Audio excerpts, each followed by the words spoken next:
DAV recruitment का जो eligibility criteria है उसके बारे में हम इस वीडियो में आपको बताएंगे, क्योंकि बहुत बच्चे परेशान हैं एलिजिबिलिटी क्राइटेरिया को लेकर और उनको पता नहीं चल पा रहा है कि सर मेरे पास ये डिग्री है तो क्या हम फिल कर सकते हैं, नॉन टीचिंग हो गया, टीचिंग स्टाफ हो गया, तो सारा चीज आपको यहाँ पे क्लियर हो जाएगा। तो देखिए यहाँ पे आपको एज लिमिट पता चल जाएगा, फ्रेशर कैंडिडेट और रेगुलर कैंडिडेट। दैट मीन्स कि अगर आप डीएवी में वर्क कर रहे हैं तो क्या आपको भरना है या नहीं भरना है ना। रेगुलर कैंडिडेट के बारे में बताएंगे और फ्रेशर कैंडिडेट के बारे में बताएंगे। फॉर्म आप डाउनलोड कर चुके हैं, अभी फिलहाल तो हम लोग को फॉर्म ही सबमिट करना है, उसके बाद तो एलिजिबिलिटी क्राइटेरिया क्या है, तो उससे पहले तो थोड़ा सा हम लोग को समझना होगा ना कि एलिजिबिलिटी क्राइटेरिया क्या होना चाहिए, तभी हम फॉर्म अप्लाई करें या नहीं करें। तो देखिए अभी हम यहाँ पे ये सब जो है आपको पीडीएफ के थ्रू बताएंगे। फिलहाल अभी हम लोग इसको समझ लेते हैं कि फॉर्म जो डाउनलोड करना है आखिर कैसे डाउनलोड करना है, ठीक है। और प्लस में इसको सबमिट कहाँ पे करना है, ऑफलाइन तो करना है, इतना आपको क्लियर हो गया। फेज 1 में हम लोग को जो फॉर्म सबमिट करना है वो ऑफलाइन करना है, ठीक है। तो ऑफलाइन कहाँ पे करना है, और जैसे कि बहुत बच्चे ये पूछ रहे हैं कि सर क्या हमको सभी स्कूल्स में अप्लाई करना है या फिर कोई एक जगह अप्लाई करना है, और ये क्या हम स्पीड पोस्ट के थ्रू भेज सकते हैं, तो ये भी आपको क्लियर हो जाएगा, ठीक है। तो देखिए जैसा कि हम जान रहे थे कि फॉर्म को डाउनलोड करने के लिए, तो फॉर्म जो है आपका जो डाउनलोड करना है आप जिस एरिया में रह रहे हो, ठीक है। अभी देखिएगा कि मतलब यहाँ पे बोला गया 15 to 17 अक्टूबर के अंदर आपको जितना भी स्कूल्स हैं, जो भी डीएवी है पूरा पैन इंडिया में, सभी जगह एडवर्टीजमेंट आपकी आउट हो जाएगी। और ये एडवर्टीजमेंट आपको कैसे पता चलेगा, आप देखिएगा न्यूज़पेपर में आपको दिया हुआ रहेगा, है ना। आप देखिए 15 से लेकर 17 के बीच में अगर आप वेबसाइट विजिट नहीं कर पा रहे हैं तो 15 से लेकर 17 के बीच में जो भी आपके घर या अगल बगल जो भी न्यूज़पेपर आते होंगे, आप उनका न्यूज़पेपर में देखिएगा तो आपको श्योर मिल जाएगा, कहीं ना कहीं दिया हुआ होगा आपके घर के अगल बगल जो भी डीएवी स्कूल्स होंगे वहां का एडवर्टीजमेंट, ठीक है। अब ये एडवर्टीजमेंट सभी पोस्ट के लिए निकाला गया है, और क्योंकि यहाँ पे सीबीटी कंडक्ट करवाना, अभी स्कूल्स का वैकेंसीज नहीं आई है। आप लोग ये सोच रहे हैं कि सर स्कूल में क्या ये वैकेंसीज है, नहीं, ये ओवरऑल सभी पैन इंडिया के लिए है, क्योंकि सीबीटी कंडक्ट करवाइए, उसके बाद आप क्वालिफाइड करेंगे तब जाकर आप स्कूल में अप्लाई कर सकते हैं, ठीक है। जैसे जैसे स्कूल्स में वैकेंसीज आउट होगी, अभी क्या किया है फेज 1 में कि सभी स्कूल्स को दे दिया गया है कि आप फॉर्म को सबमिट करवाएं। इससे क्या हो रहा है कि जो एलिजिबल कैंडिडेट होंगे उन्हीं को भेजा जाएगा सीबीटी के लिए, मतलब आप पेमेंट कर सकते हैं, अदरवाइज आप पेमेंट नहीं कर पाएंगे अगर आप एलिजिबल नहीं होंगे तो। ओके, तो देखिए यहाँ पे जो फॉर्म आपको डाउनलोड करना है तो वेबसाइट तो विजिट करना ही होगा आपको, है ना। वेबसाइट विजिट करना होगा, और वेबसाइट कैसे विजिट करना होगा, आप जो भी एरिया में रह रहे हैं, सपोज कि आप बिहार में हो, ठीक है, तो बिहार का आप सिंपली कोई भी स्कूल्स को ओपन कीजिए, कोई भी डीएवी का स्कूल, ऐसे भी डीएवी भी सर्च करेंगे गूगल में ना तो आपको पता चल जाएगा, और वहां पे क्लिक कीजिए और उसमें जो वैकेंसीज होगी इधर उधर थोड़ा सा आपको नेविगेट तो करना ही होगा वेबसाइट्स को, और उसके बाद आपको पता चल जाएगा कि कहाँ पे वैकेंसीज है, मतलब उस पर फॉर्म को डाउनलोड कर लीजिए। और सब जगह का अलग अलग फॉर्म तो सेम ही है, फॉर्म का जो फॉर्मेट है हम जो ऑलरेडी वीडियो में बताए हुए हैं तो वही सेम है, वही उसी तरीका से अप्लाई करना है ना। तो आप उसको डाउनलोड कर लीजिए, और वो डाउनलोड करने के बाद आप उसको अच्छे से फॉर्म को फिलअप कीजिए, ठीक है, अपने हाथ से ब्लैक पेन से। और उसके बाद जो भी उसमें डॉक्यूमेंट्स रिक्वायरमेंट है, आपके पास जो डॉक्यूमेंट्स है, आप उस डॉक्यूमेंट्स को जो उसमें पुट किए हैं वही डॉक्यूमेंट्स आपको अटैच कर देना, फोटोकॉपी। और साथ ही साथ अगर आपके पास एक्सपीरियंस सर्टिफिकेट है, एक्सपीरियंस इसमें नीडेड है ना। अगर एक्सपीरियंस नहीं है तो भी भर सकते हैं, लेकिन ऐसे तो बोला गया है कि एक्सपीरियंस जरूरी है, अगर रहेगा तो आपको ज़्यादा प्रेफर किया जाएगा। तो आप वो सारा डॉक्यूमेंट्स को अटैच कर दीजिए, ठीक है। आप अटैच करने के बाद सिंपली एक एनवेलप में आप जाकर वहाँ पे जो अगल बगल डीएवी जहाँ पे सेंटर बनाया गया होगा वो भी सेंटर आपको पता चल जाएगा। अगर आपको ज़्यादा कन्फ्यूजन लग रहा है तो अपने अगल बगल स्कूल में चाहिए विजिट कीजिए, वहाँ पे आपको वो क्लियर कर देंगे, या बाई कॉल भी आप उनसे कॉन्टेक्ट कर सकते हैं, कॉल पे भी वो बता देंगे कि कैसे कहाँ पे सबमिट करना है। जैसे कि डाल्टनगंज में 2 जगह, लोहरदगा और डाल्टनगंज, यहाँ पे झारखंड जोन आई का सेंटर बनाया गया जहाँ पे फॉर्म मिलेगा, और फिर जाकर हम लोग उसको सबमिट करेंगे वहीं पे, है ना। तो ऐसे आप लोग भी कर सकते हैं अपने जो भी आप स्टेट में रह रहे होंगे, ठीक है। तो अब इसके बाद आपको सबमिट जो करना है वो वहाँ पे स्कूल में जाकर सबमिट करना है। अब जैसे कि क्या स्पीड पोस्ट के थ्रू कर सकते हैं, तो हाँ, स्पीड पोस्ट के थ्रू भी आप कर सकते हैं, लेकिन आई सजेस्ट कि आप स्पीड पोस्ट के थ्रू मत कीजिए। आप स्कूल में, अगर अगल बगल स्कूल है तो आप, अगर जैसे कि ज़्यादा दूर लग रहा है, आप वहाँ नहीं जा सकते हैं, तभी आप स्पीड पोस्ट कीजिए। अदरवाइज आप स्कूल में जाकर ही सबमिट कीजिए तो ज़्यादा बेटर होगा आपके लिए, ठीक है।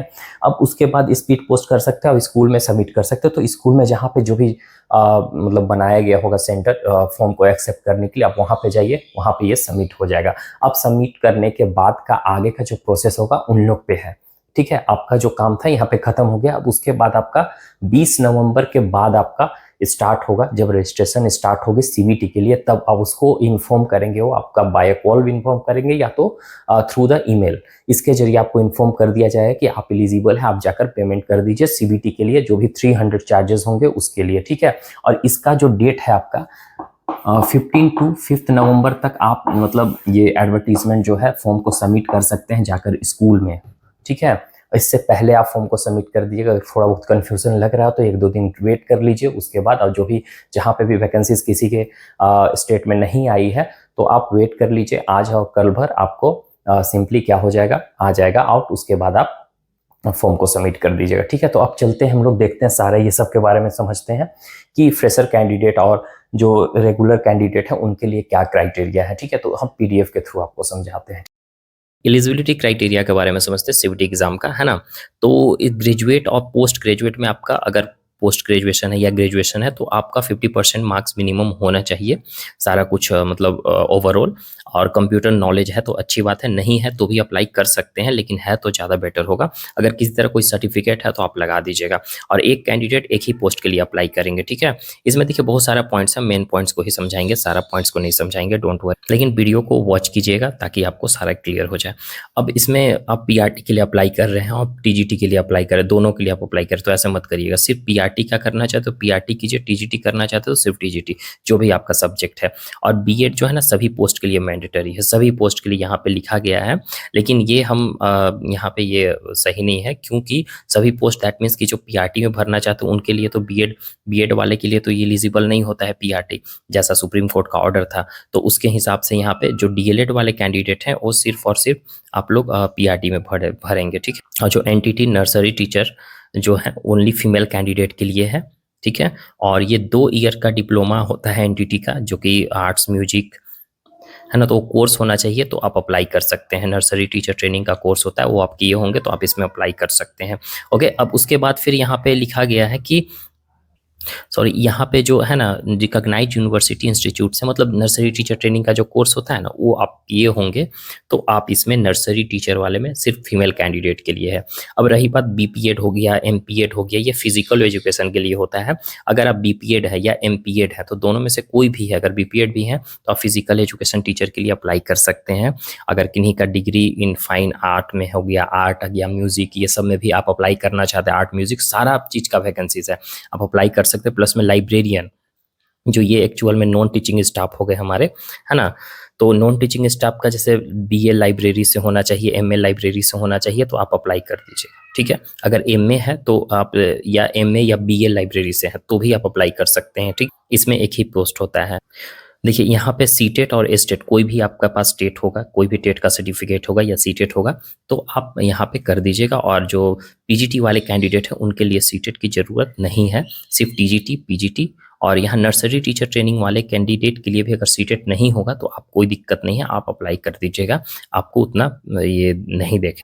इसमें जो क्राइटेरिया दिया हुआ है ना, कुछ कुछ चेंजेस है जो कि हम आपको उसको क्लैरिफाई करके बता रहे हैं।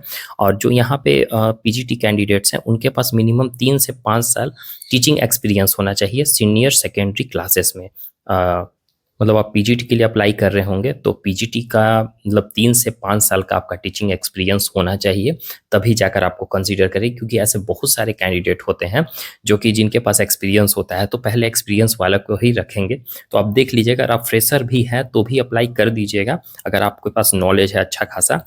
तो अदरवाइज अगर आपको लग रहा है कि नहीं हम मेरे पास हम ये अच्छे से डेमो नहीं जा पाएगा, इंटरव्यू में दिक्कत हो सकता है, तो आप अप्लाई करके देख सकते हैं क्या है कैसे, लेकिन उन लोग मेरे हिसाब से आपको मौका नहीं देंगे। और टीजीटी कैंडिडेट के लिए उनके लिए भी 3 से 5 साल एक्सपीरियंस होना चाहिए मिडिल या सेकेंडरी क्लासेस में। तो ऐसा कुछ नहीं है कि आपके पास एकदम एक्सपीरियंस है तो ही अप्लाई कीजिए, विदाउट एक्सपीरियंस भी अप्लाई कर सकते हैं। दैट मीन्स कि फ्रेशर कैंडिडेट भी अप्लाई कर सकते हैं। और जो रेगुलर कैंडिडेट है जो डीएवी में वर्क करें उनके बारे में हम लास्ट में बताएंगे, ठीक है। अब जैसे कि इंग्लिश में फ्लुएंसी होना चाहिए, ये चीज़ आप माइंड में रखिएगा कि अगर आप कोई भी पोस्ट के लिए हिंदी संस्कृत मतलब जो लैंग्वेज के लिए टीचर में जा रहे हैं, इंग्लिश के लिए है तो इंग्लिश तो कंपलसरी रहेगा ही। इंग्लिश हो गया, मैथ्स हो गया, एसएसटी हो गया, साइंस हो गया, ये सब कैंडिडेट को इंग्लिश जानना चाहिए, क्योंकि मतलब आपको इंग्लिश में कम्युनिकेशन आना चाहिए, अदरवाइज आपको दिक्कत हो सकती है क्योंकि कंपटीशन बहुत ज़्यादा है। संस्कृत हो गया, Hindi, physical education, music, fine art, library हो गया, साइंस, ठीक है, एसएसटी हो गया, ये सब पीआरटी टीजीटी रिक्वायर्ड है सारा। मतलब ये सब वाले ग्रुप सिर्फ पीआरटी और टीजीटी के लिए हैं। बाकी जैसे फिजिक्स हो गया, केमिस्ट्री हो गया, बायोलॉजी हो गया, ये सब पीजीटी के लिए हो जाते हैं, ठीक है। और यहाँ पे कैंडिडेट के लिए एलडीसी यूडीसी के लिए दिया गया है या असिस्टेंट, तो इनके पास ग्रेजुएट होना चाहिए, कंप्यूटर का प्रेफरेंसी होना चाहिए। आप लोग को ग्रेजुएशन, अगर आपका ग्रेजुएशन है तो आप इसमें अप्लाई कर सकते हैं। प्लस में आपका कंप्यूटर नॉलेज अच्छा होना चाहिए, टैली में हो गया, नोटिंग में हो गया, ड्राफ्टिंग में हो गया। और आपके लिए एक्सपीरियंस मांगा गया है क्योंकि आपको ग्रेजुएशन पे यहाँ पे बोला जा रहा है, अगर ग्रेजुएट हैं आप तो आप इसमें अप्लाई कर सकते हैं। प्लस में 8 ईयर्स एक्सपीरियंस होना चाहिए एज अ एलडीसी, ठीक है। और असिस्टेंट्स का 10 ईयर्स एक्सपीरियंस होना चाहिए, और यूडीसी का 8 ईयर्स एलडीसी फॉर असिस्टेंट और 10 ईयर्स एज यूडीसी होना चाहिए, ठीक है। अगर यूडीसी में आप जाना चाहते हैं तो 10 ईयर आपका एक्सपीरियंस होना चाहिए। वो एक्सपीरियंस सर्टिफिकेट आपको अटैच भी करना है ना। अब देखिए एज लिमिट की बात कर रहे हैं तो देखिए इसमें जो एज लिमिट दिया हुआ है यहाँ पे 35 ईयर्स दिया हुआ है, 31/12/2024 तक आपका होना चाहिए, है ना। तो ये 35 ईयर्स होना चाहिए, मैक्सिमम एज इसमें दिया गया है। अगर 40 ईयर्स कैंडिडेट उनके लिए है जिनके पास 5 ईयर टीचिंग एक्सपीरियंस है सीबीएसई एफिलिएटेड स्कूल में, तो उस कॉपी को आप अटैच करेंगे तो आपको 5 ईयर्स का एक्स्ट्रा रिलैक्सेशन दिया जाएगा, ठीक है। और एक चीज़ और लिखा गया है कि जो डीएवी सीएमसी का नॉर्म्स है उसके अकॉर्डिंग एज क्राइटेरिया चलेगा। मतलब कि आपके पास 40 ईयर्स और टीचिंग एक्सपीरियंस है 5 ईयर्स का तो आप ये 40 ईयर्स वाले भर सकते हैं। लेकिन अगर इससे ज़्यादा भी हो रहा होगा आपका तो आप अप्लाई कर दीजिए, क्योंकि अभी अप्लाई करने से आपको कोई प्रॉब्लम नहीं होगी मेरे ख्याल से, है ना। अप्लाई करने में अभी कोई पैसा नहीं लग रहा है। सीबीटी के लिए जब अप्लाई करेंगे वहाँ एलिजिबल कर दिया जाएगा तो आप कर भर दीजिएगा, कोई दिक्कत। देखिए जो रेगुलर कैंडिडेट हैं जो मतलब ऑलरेडी वहाँ पे पढ़ा रहे हैं तो उनको ये सीबीटी एग्जाम देने की ज़रूरत नहीं है, ठीक है। आपको कोई ज़रूरत नहीं है। अगर आपको कब देना है, जैसे कि आप दूसरे स्कूल में स्विच करना चाहते हैं या वही स्कूल में आप अपना पोस्ट को अपग्रेड करना चाहते हैं, तभी आप यहाँ पे अप्लाई करेंगे, अदरवाइज आपको अप्लाई करने की ज़रूरत नहीं है।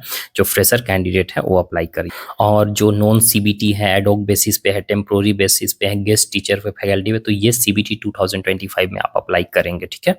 और प्लस में ऐसा ये तो आपका एग्जाम के बाद का है, हम आपको बता देंगे जब सीबीटी होगी ना तो उस टाइम हम आपको सारे जैसे जैसे स्टेप वाइज आपको इन्फॉर्मेशन मिल जाएगी, डोंट वरी।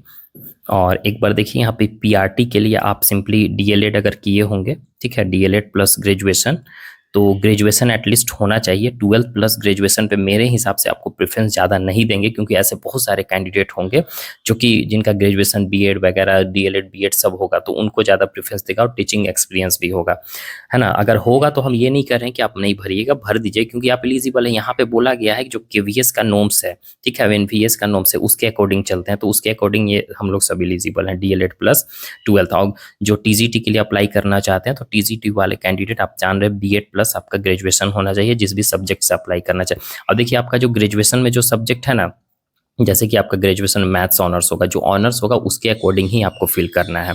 मैथ्स है तो मैथ्स ही फिल करेंगे, ठीक है। अब जैसे कि 10th क्लास तक है आपका, 10th तक आपका मैथ्स साइंस ये सब एक में ही आ जाता है। अब जैसे फिजिक्स आप ऑनर्स किए हैं तो फिजिक्स भरिएगा, केमिस्ट्री किए हैं तो केमिस्ट्री भरिएगा। और पीआरटी के लिए साइंस ही रहता है, इसमें कोई अलग अलग सेक्शन नहीं दिया जाता है। पीजीटी के लिए तो आप जान ही रहे हो, पार्टिकुलर सब्जेक्ट से ही रहता है, और जो आपका क्वेश्चन पूछा जाएगा वो आपके सब्जेक्ट से ही क्वेश्चन पूछा जाता है। होप सो आपको एलिजिबिलिटी क्राइटेरिया के बारे में लगभग सारा जानकारी मिल चुका है। अगर इसके बाद भी अगर कोई डाउट होगी आपको तो आप सिंपली कमेंट कर सकते हैं, या मेरा टेलीग्राम चैनल से जुड़ जाइए और चैनल को सब्सक्राइब जरूर कर लीजिएगा और बेल आइकन को भी प्रेस कर लेंगे, ताकि आप तक जल्द से जल्द जो भी वीडियो अपडेट करे फ्यूचर में तो आप तक जल्द से जल्द पहुंच सके और आपको किसी तरह कोई डाउट नहीं होगा। आप चैनल के साथ जुड़े रहिए, आपको हर एक स्टेप वाइज यहाँ पे वीडियो बनाकर मिलेगा। जो भी आपका कंफ्यूजन होगा, इवन की लाइव भी हम चलाते हैं, लाइव स्ट्रीमिंग भी करते हैं, जिससे आप क्वेश्चन कर सकते हैं एट ए टाइम और हम उसका रिप्लाई करेंगे। करेंगे, तो उसके लिए भी हम करेंगे। आप मतलब 1 से 2 दिन में हम स्टार्ट करेंगे लाइव सेशन, तो आप क्वेश्चन कर सकते हैं लाइव में और आपको तुरंत रिप्लाई भी मिल जाएगा। Okay, bye, take care everyone.